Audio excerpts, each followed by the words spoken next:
Assalamualaikum warahmatullahi wabarakatuh. Alhamdulillah hari ini kita kembali bertemu di PJJ Geografi. Untuk pekan ini tidak melalui Zoom tapi melalui video. Insya Allah Ustazah akan menjelaskan tentang erosi, gitu ya. Jadi kemarin kita sudah membahas tentang gaya eksogen. Ya, kita ulangi dulu. Jadi di awal pertemuan kita sudah membahas tentang apa sih itu gaya eksogen gitu ya. Gaya eksogen adalah gaya yang berasal dari luar bumi dan dia sifatnya merusak. Nah, kemudian gaya eksogen ini ada 4 proses. Yang pertama adalah weathering atau perapukan, kemudian mass movement atau pergerakan massa batuan atau bisa disebut juga dengan longsor, kemudian ada erosi dan ada deposisi atau sedimentasi. Pertemuan yang lalu kita sudah membahas tentang weathering atau pelapukan ya yang terdiri dari 3 pelapukan, yaitu pelapukan fisika, kimia, dan biologi. Hari ini kita akan membahas tentang erosi. Nah, erosi itu apa dan disebabkan karena apa? Kemudian deposisi dan mass movement. Nah, kita ke erosi terlebih dahulu. Nah, erosi itu berarti perpindahan ya, perpindahan material hasil pelapukan dari satu tempat ke tempat yang lain. Nah, perpindahannya itu disebabkan bisa karena angin, bisa karena air ya, airnya di sini bisa air hujan, kemudian ada gravitasi, ada juga erosi yang disebabkan karena es gitu ya atau glasial. Sebentar Ustazah slideshow kan terlebih dahulu. Ya. Yang pertama adalah erosi karena air ya, ini juga disebabkan karena air hujan. Ada beberapa macam tipe erosinya, yaitu yang pertama adalah erosi percik atau splash erosion. Nah, ini terjadi pada permukaan tanah yang terkena titik air hujan. Nah, permukaan tanah itu kemudian dia bisa materialnya itu ada yang berhamburan keluar gitu ya terkena titik air hujan. Dan bentuknya nanti berbekas titik-titik air hujan. Kemudian kedua adalah seed erosion atau erosi lembar. Erosi lembar ini terjadi apabila air kemudian dia menghilangkan lapisan bagian atas dari tanah. Nah, sehingga dia tersingkap seperti ini dalam luasan yang cukup luas gitu ya. Kalau yang splash erosion tadi kan cuma titik air saja gitu ya. Tapi kalau yang erosi lembar dia dimensinya lebih luas lagi. Kemudian selanjutnya adalah real erosion atau erosi alur. Erosi alur itu berarti nanti di permukaan tanah erosinya membentuk alur-alur gitu ya. Jadi ini dilewati oleh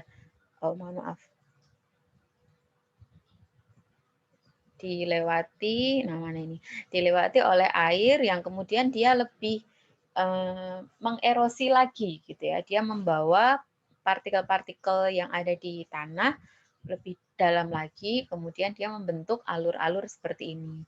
Kemudian erosi parit ini bisa kelanjutan dari erosi alur ya. Jadi dia membawa materialnya itu lebih banyak sehingga yang landscape yang ditinggalkan membentuk landscape seperti ini, seperti sungai gitu ya, ini namanya erosi parit. Kemudian erosi tebing sungai atau stream bank erosion itu terjadi di sungai gitu ya. Jadi air yang melalui sungai itu dia membawa material hasil erosi, kemudian nanti dia mengendapkan di suatu tempat. Nah, biasanya kalau di tepi sungai terjadi erosi seperti ini. Selanjutnya, ini adalah erosi dari angin. Jadi, angin itu ketika dia mengerosi permukaan batuan atau mengerosi tanah, gitu ya, material yang tererosi itu bisa merayap, ya, keripik, atau dia bisa melompat-lompat, atau dia tersuspensi di udara, gitu ya. Nah, contoh-contoh hasil erosinya, ya seperti ini. Jadi ini batuannya itu terkikis gitu ya, dia melapuk karena angin, kemudian hasil materialnya tererosi oleh angin. Nah, sama juga seperti ini namanya batu jamur.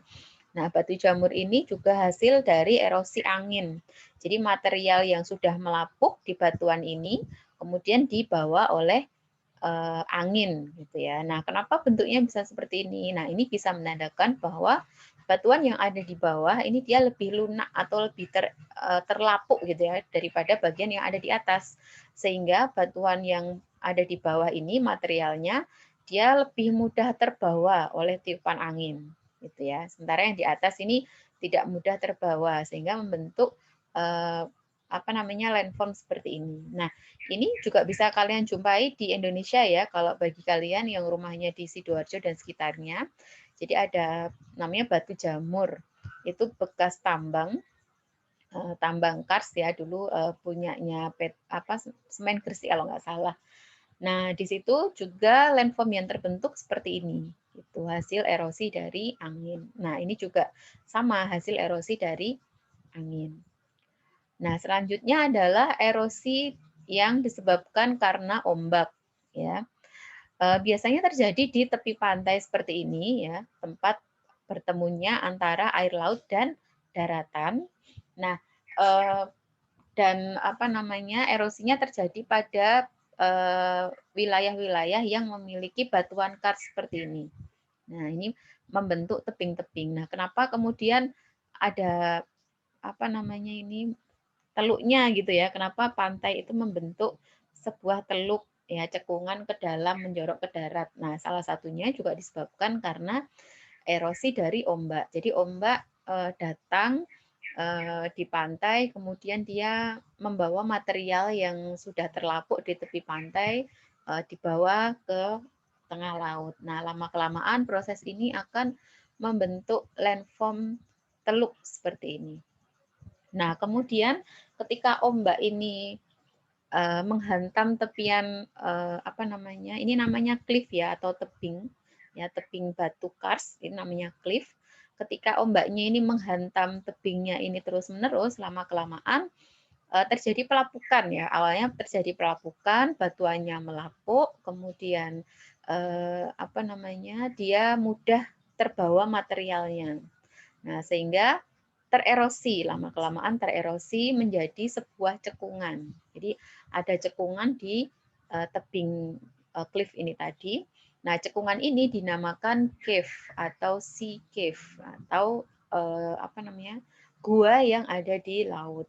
Nah, kemudian proses erosi, proses pelapukan dan erosi berjalan secara terus-menerus gitu ya. Akhirnya gua ini lama-kelamaan menjadi besar, terus kemudian dia akhirnya bisa nembus ke yang sebelahnya. Nah, yang ini dinamakan arch. Jadi kalau sudah ada apa namanya dia bolong gitu itu namanya arch gitu ya. Jadi hasil landform setelah cave itu adalah arch. Nah, kemudian proses apa namanya erosi ini berjalan terus-menerus gitu ya, pelapukannya juga berjalan terus-menerus, lama-kelamaan yang ada di sini, yang di atas ini, atap arch-nya ini lama-lama apa namanya, karena pengaruh karena erosi dan pelapukan tadi tidak kuat menahan ya, akhirnya dia runtuh dan kemudian dia menjadi seperti ini. Ya, jadi kayak bukit atau batu kars yang berdiri sendiri. Nah, ini dinamakan stuck gitu ya, si stuck. Nah, kalau kita lihat apa hasil erosi dari ombak ini ya, ketika kita datang ke pantai, bagus sekali dan kadang malah dijadikan objek gitu ya. Nah, misalnya seperti ini. Nah, yang ini tadi, yang bolong ini tadi namanya apa namanya tadi? Arch gitu ya. Yang kalau yang masih gua namanya cave, ini arch yang sudah bolong.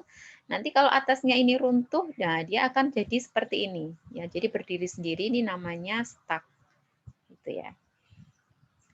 Selanjutnya adalah erosi karena es atau glacial erosion. Nah, biasanya es ini ketika dia apa namanya? Dia melewati gitu ya, melewati sebuah batuan atau tanah atau lahan, nah dia juga bisa mengerosi tanah atau lahan tersebut. Nah, bentuknya bisa macam-macam nanti ya hasil bentukan dari erosi glasial. Ada lembah yang berbentuk huruf V gitu ya. Nah, ini disebabkan karena sungai yang kemudian dia mendingin menjadi es. Kemudian ada lembah yang bentuknya U gitu ya. Juga ada aret. Aret itu seperti apa? Nanti akan kita lihat bentuknya. Ada moren, ada drumlin juga. Nah, ini contoh ya, contoh lembah yang berbentuk huruf V. Nah, ini karena pengaruh dari erosi glasial. Kemudian bentuk lain dari pengaruh erosi glasial adalah lembah berbentuk huruf U. Ya, jadi seperti ini, bentuk hurufnya U. Kemudian yang tadi aret tadi ya, ini puncak pegunungan yang dia lancip-lancip seperti ini dinamakan aret. Kemudian kalau yang kayak sungai ini namanya moraine, kayak gitu, namanya moraine.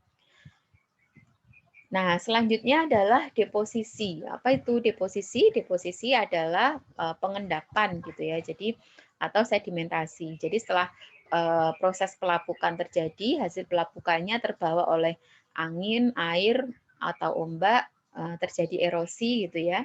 Mengalami proses erosi. Nah, setelah erosi, hasil materialnya tadi terendapkan di sebuah cekungan pengendapan. Nah, itu dinamakan dengan proses deposisi atau proses sedimentasi atau pengendapan namanya. Nah, pengendapan ini juga bisa macam-macam gitu ya.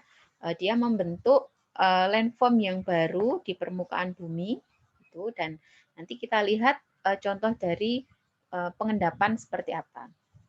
Yang pertama adalah pengendapan yang terjadi di sungai gitu ya. Nah, kita lihat di sini. Nah, ini awalnya alur sungainya ya seperti ini, dan alur sungai itu seperti yang Ustazah tadi jelaskan, ada erosi yang terjadi pada tebing sungai. Nah, erosi yang terjadi pada tebing sungai. Kemudian proses erosi ini membawa material hasil pelapukan ke kanan dan kiri sungai. Jadi hasil pelapukannya ini hasil erosi, hasil material hasil pengendapannya terbawa oleh erosi dan diendapkan di kanan dan kiri sungai. Jadi bentuknya seperti ini. Nah, ini membentuk nanti namanya bar gitu ya. Kalau yang ada di tengah-tengah kayak tanah gitu ya, tanah di tengah sungai itu namanya point bar. Yang di tengah namanya channel bar. Kalau yang di pinggir ini namanya point bar gitu ya. Kayak yang di sini ini namanya point bar. Nah, ini hasil sedimentasi dari sungai ya, yang ada di sungai. Nah, kemudian jika pengendapan atau sedimentasi ini berlangsung terus-menerus, lama-kelamaan dia akan memotong alur sungainya gitu ya. Jadi yang di sini nanti dia akan memotong ke sini. Nah, kalau sudah dipotong alirannya, dia akan membentuk aliran yang baru. Jadi dari sini nggak belok, tapi dia langsung lurus ke sini. Nah, akibatnya ada semacam danau gitu ya, yang sebetulnya itu adalah meander dari sungai yang dia terpisah dari aliran sungainya. Nanti bentuknya jadi seperti ini. Nah, bentukan seperti ini dinamakan Danau Tapal Kuda atau Oxbow Lake. Ya. Nah, Oxbow Lake ini terjadi pada wilayah sungai yang ada di daerah hilir ya. Jadi di bagian bawah dekat dengan laut, biasanya daerahnya daerah dataran, itu banyak sekali terbentuk Oxbow Lake. Kalau kalian mau lihat sungai yang kemudian membentuk meander dan ada Oxbow Lake banyak sekali, kalian bisa lihat nanti buka di Google Maps ya. Di situ sungai-sungai yang ada di Kalimantan. Jadi silakan dicari peta wilayah Kalimantan dan lihat alur sungainya gitu ya. Pasti nanti ada bagian yang modelnya seperti ini. Nah, Oxbow Lake ini bisa terisi air atau bisa juga dia dalam keadaan kering seperti ini. Kalau dalam keadaan kering kayak gini namanya meander scarce. Tapi kalau ada airnya namanya Oxbow Lake atau Danau Tapal Kuda. Ya, jelas ya. Kemudian Sedimentasi yang kemudian aliran erosi yang membawa material tadi juga dia membentuk tanggul alam atau natural lift gitu ya. Nah, tanggul alam itu seperti ini. Jadi semacam gundukan tanah yang ada di kanan dan kiri sungai. Nah, biasanya itu terbentuk karena proses pengendapan yang terjadi di daerah sungai. Oke. Sekarang saya lanjutkan. Ini bentuk dari pengendapan yang lain gitu ya. Namanya adalah alluvial fans. Ya, alluvial fans dan delta. Apa sih bedanya? Yang ini yang alluvial fans itu biasanya terjadi di daerah pegunungan, di bagian lereng atas gitu ya. Alluvial fan ini terbentuk dari material yang kemudian dia tererosi dari wilayah pegunungan atau lereng atas menuju ke bawah seperti ini. Nah, ini landformnya terbentuk di daerah pegunungan. Nah, bisa seperti ini, bisa juga seperti ini. Kemudian kalau yang delta, nah delta itu biasanya terbentuknya itu di daerah muara sungai, ya. Jadi dia berhubungan dengan laut, bukan di pegunungan gitu ya. Kalau yang di pegunungan tadi alluvial fan, walaupun bentuknya hampir mirip ya. Jadi membentuk seperti kipas, tapi kalau yang terbentuk di daerah muara sungai atau di perbatasan antara darat dan laut itu dinamakan delta. Nah, ini sama-sama hasil pengendapan. Oke. Nah, ini untuk gaya eksogen yang sudah kita pelajari ada pelapukan atau weathering, kemudian ada proses satu lagi namanya erosi, kemudian yang terakhir adalah deposisi. Nah, untuk yang mass wasting nanti akan Ustazah jelaskan di video terpisah ya. Jadi nanti silakan menyimak untuk materi mass wastingnya di video tersebut. Dan satu lagi untuk hari ini ada 3 video yang akan kalian simak. Yang terakhir adalah video tentang pembentukan tanah ya. Nah, silakan 3 material ini adalah material terakhir di bab dinamika litosfer. Silakan dipelajari karena ini nanti akan keluar di soal-soal PTS. Nah, itu dulu dari Ustazah. Semoga bisa diambil manfaatnya. Jangan lupa untuk menonton ketiga video ya. Dan jangan lupa mengisi daftar hadir.